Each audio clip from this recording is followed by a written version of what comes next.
DTCP plot కొంటే land appreciation అనేది ఒక లాభం, శ్రీగంధం చెట్ల మీద వచ్చే ఆదాయం మరో లాభం. డబుల్ బెనిఫిట్ ఆఫర్ తో సిర్లసీమ 2.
పర్యటన మధ్యాహ్నంలో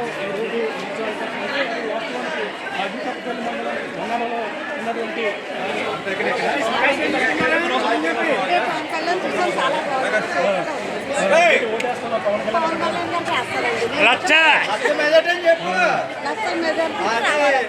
చెప్పమ్మా పవన్ కళ్యాణ్ చూసారా? చెప్పండి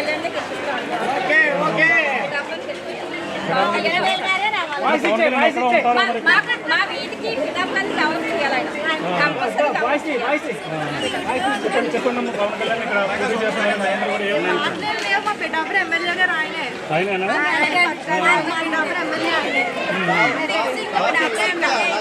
అంటే ఆయన ఇక్కడ ఎక్కడ ఉండదు మరి ఈ రోజు కళ్ళనుకున్నదో ఎమ్మెల్యేగా అయిపోయని చెప్పేసి అన్నారా? కలవడానికి ఉండకపోతే మా బాబు చూస్తారు, అది మాకు చాలు. చెప్పమ్మా పోటీ చేస్తారు, ఎలా ఉండదు?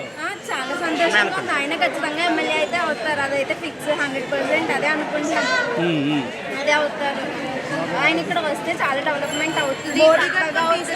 ఎందుకంటే ముగ్గురు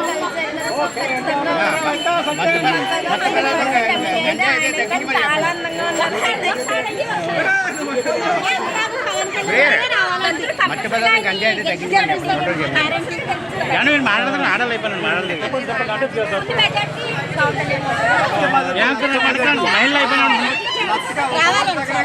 చెప్పండి పవన్ కళ్యాణ్ మీరు గెలిపిస్తారా?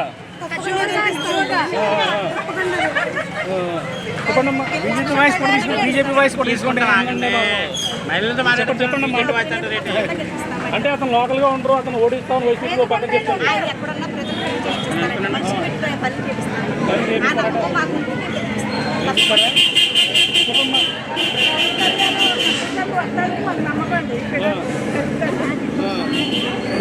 వైసీపీ కూడా సంక్షేమ పథకాలు ఇస్తాను నమ్మాలని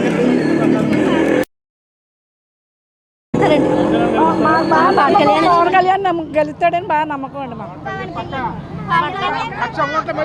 ఇక్కడైతే భారీ ఎత్తున అయితే జనసేన పవన్ కళ్యాణ్ చూసేందుకు భారీ ఇక్కడ చేరుకున్నటువంటి పరిస్థితి ఉంది. అలాగే పవన్ కళ్యాణ్ ఇక్కడ భారీ మెజార్టీతో గెలిపించుకుంటాం అన్నారు. అలాగే ఇక్కడ ఏదైతే దత్తుడు క్షేత్రం ఏది ఉందో ఈ యొక్క శ్రీవల్లభాన్ని దర్శించుకున్న తర్వాత ఆయన అయితే తిరిగి వెళుతున్నటువంటి పరిస్థితి ఉంది. అలాగే జనసేన అధినేత పవన్ కళ్యాణ్ పిఠాపురంలో పోటీ చేస్తున్న నేపథ్యంలో మొత్తం పిఠాపురం నియోజకవర్గం హాట్ టాపిక్గా మారింది. రాష్ట్ర వ్యాప్తంగా రాజకీయాలు ఒకైతే పిఠాపురంలో రాజకీయాలు మరింత ఆసక్తికరంగా మారాయి. ఈరోజు జనసేన అధినేత పవన్ కళ్యాణ్ తన పిఠాపురం నియోజకవర్గంలో పర్యటించిన నేపథ్యంలో తనైతే ఈ రోజు రెండో రోజు పిఠాపురంలో పర్యటించారు. అలాగే పాదగేయాలను దర్శించుకుని తర్వాత శ్రీవల్లభని దర్శించుకుని తిరిగి వెళ్తున్నటువంటి పరిస్థితి ఉంది. అందరూ కూడా పవన్ కళ్యాణ్ చూసేందుకు భారీగా ఇక్కడ తరలి వచ్చారు. అలాగే ఏది ఏమైనా జనసేన అధినేత పవన్ కళ్యాణ్ భారీ మెజార్టీతో గెలిపించుకుంటామని ఇక్కడ ఉన్నటువంటి మహిళలు ఎంతో ఉత్సాహంగా చెప్తున్న పరిస్థితి ప్రధానంగా ఉందని చెప్పాలి. ఇది ఇక్కడ ఉన్న తాజా పరిస్థితి. కేవలం రాముతో ప్రకాష్ RTV పిఠాపురం నుంచి. మరిన్ని వీడియోస్ కోసం ఛానల్ ని సబ్స్క్రైబ్ చేయండి. లేటెస్ట్ అప్డేట్స్ కోసం వాట్సాప్ ఛానల్ ని ఫాలో చేయండి.